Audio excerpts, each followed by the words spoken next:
समाना कथा तुम्हारे सुभग शरणाना, के धवन समुद्र समाना कथा तुम्हारे सुभग शरणाना। पहला स्थान, ये पोजीशन जिसमें आप बैठे हैं, इसका बराबर जिंदगी पर्यंत ध्यान रखना। यहां महर्षि वाल्मीकि जी ने कहा कि जिनके कान सदैव आपकी कथा सुनने में बने रहते हैं, आप अयोध्या रहना भूल जाना, लेकिन जो श्रोता बन करके जीते हैं उनके हृदय रूपी भवन को आप कभी छोड़ना मत। तुम तीनों को वहां रहना है जो निरंतर भगवान की कथा सुनते रहते हैं। ये बात समझ में आई है? संतों से सुना है कि पूड़ी का भंडारा हो 12 कोस तक मत छोड़ना।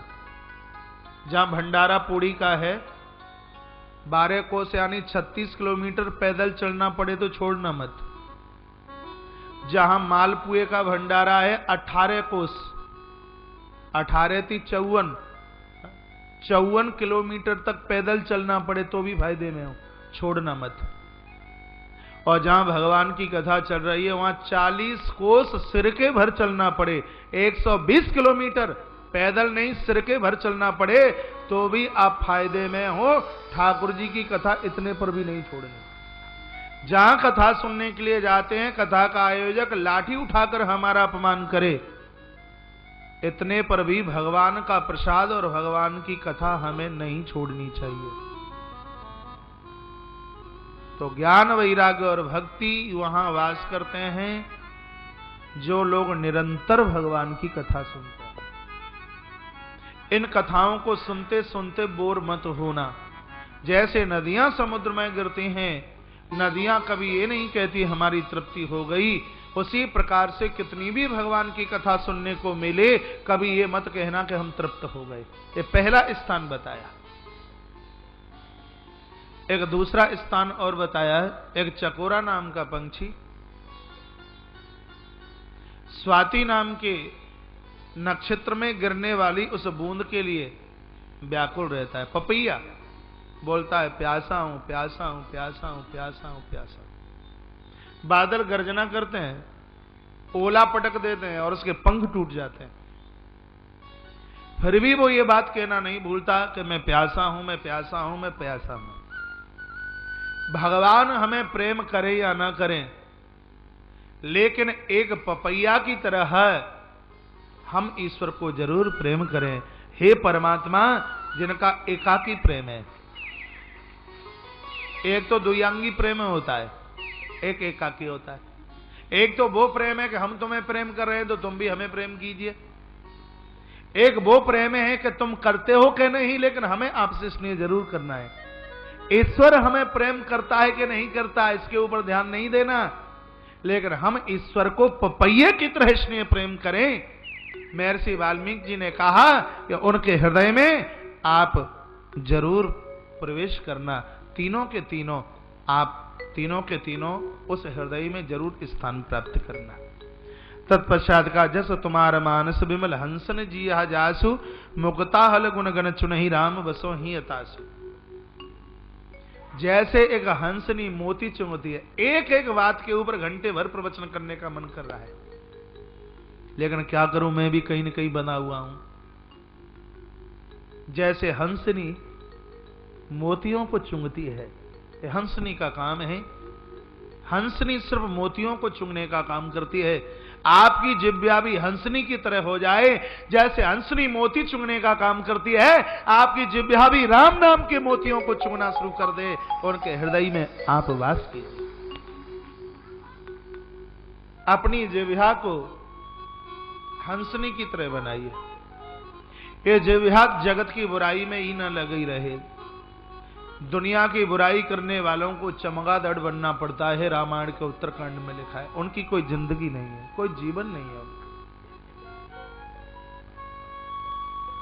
अपनी इस जिह्वा को हंसनी बनाइए, राम नाम के मोती चुगना शुरू कर दे। एक ये स्थान बताया, और तत्पश्चात एक और स्थान है क्या कि प्रभु प्रसाद सुचि सुभग सुबासा, सादर जा सुलघई नित नासा, तुम ही निवेद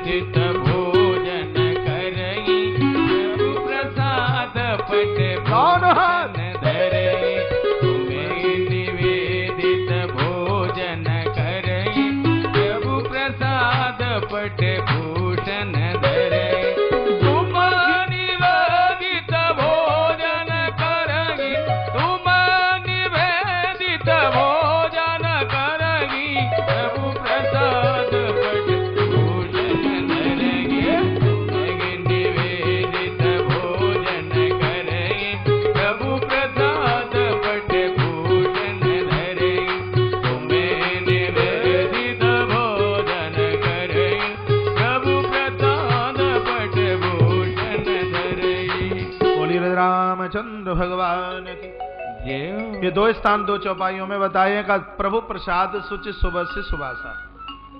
भगवान जो आपके ऊपर तुलसी चढ़ाते हैं, फूल चढ़ाते हैं और उसको उतारने के बाद अपनी नाक से लगाते हैं, कपोलों से लगाते हैं, उनका घर आप कभी भी मत छोड़ना। ये बात मैं कई बार बोलता हूं।